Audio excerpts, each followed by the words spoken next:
जय श्री गणेश। आज मैं आपको भाद्रपद माह के शुक्ल पक्ष की वामन एकादशी का महात्म्य और कथा सुनाने जा रही हूँ। धर्मराज युधिष्ठिर बोले कि हे भगवान, भादों की शुक्ल पक्ष की एकादशी का नाम तथा उसकी विधि क्या है?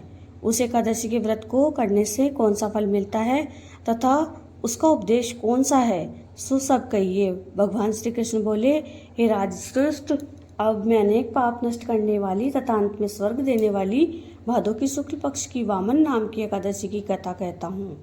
इस एकादशी को जयंती एकादशी भी कहते हैं। इस एकादशी की कथा सुनने मात्र से ही समस्त पापों का नाश हो जाता है। इस एकादशी के व्रत का फल वाजपेयी यज्ञ के फल से भी अधिक है। इस जयंती एकादशी की कथा से नीच और पापियों का उद्धार हो जाता है। यदि कोई धर्मपरायण मनुष्य इस एकादशी के दिन मेरी पूजा करता है तो मैं उसे संसार की पूजा का फल देता हूँ। जो मनुष्य मेरी पूजा करता है उसे मेरे लोक की प्राप्ति होती है, इसमें किंचित मात्र भी संदेह नहीं है। जो मनुष्य इस एकादशी के दिन भी वामन भगवान की पूजा करता है वह तीनों देवता अर्थात ब्रह्मा विष्णु महेश की पूजा करता है। जो मनुष्य इस एकादशी का व्रत करते हैं उन्हें इस संसार में कुछ भी करना शेष नहीं रहता। एकादशी के दिन श्री विष्णु भगवान करवट बदलते हैं, इसलिए इसे परिवर्तनीय एकादशी भी कहते हैं। इस पर श्री युधिष्ठिर बोले कि हे भगवान, आपके वचनों को सुनकर मुझे महान संदेह हो रहा है कि आप किस प्रकार सोते तथा करवट बदलते हैं। आपने बलि को क्यों बांधा और वामन रूप धारण करके क्या लीलाएं की?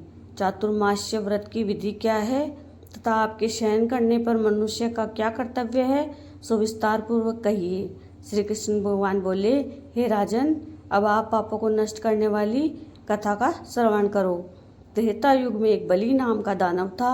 वह अत्यंत भक्त, दानी, सत्यवादी तथा ब्राह्मणों की सेवा किया करता था।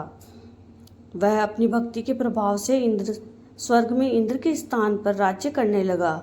इंद्र तथा अन्य देवता इस बात को सहन न कर सके और भगवान से प्रार्थना करने लगे। अंत में भगवान ने वामन रूप धारण किया और अत्यंत तेजस्वी ब्राह्मण बालक के रूप में राजा बलि को जीता। इस पर युधिष्ठिर बोले, हे जनार्दन, आपने वामन रूप धारण करके बलि को किस प्रकार जीता, सो विस्तार से कहिए। श्री कृष्ण भगवान बोले, हे राजन, मैंने वामन का रूप धारण करके राजा बलि से याचना की कि हे राजन, मुझे 3 पैर भूमि दे दो, इससे तुम्हें 3 लोक के दान का फल प्राप्त होगा। राजा बलि ने इस छोटी सी याचना को स्वीकार कर लिया और वह 3 पग भूमि देने को तैयार हो गया। तब मैंने अपने आकार को बढ़ाया और भूलोक में पैर, भूलोक में जंगा, स्वर्गलोक में कमर, महलोक में पेट, जनलोक में हृदय, तपलोक में कंठ, सत्यलोक में मुख रखकर अपने सिर को ऊंचा उठा लिया। उस समय सूर्य, चंद्र, नक्षत्र, इंद्र तथा अन्य देवता आदि शास्त्रों के अनुसार मेरी स्तुति करने लगे। उस समय मैंने राजा बलि को पकड़ा और पूछा, हे राजन, अब मैं तीसरा पैर कहाँ रखूं? इतना सुनकर राजा बलि ने अपना सिर नीचा कर लिया।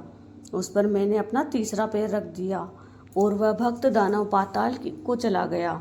जब मैंने उससे अत्यंत विनीत पाया तो मैंने उससे कहा कि हे बलि, मैं सदैव तुम्हारे पास ही रहूँगा।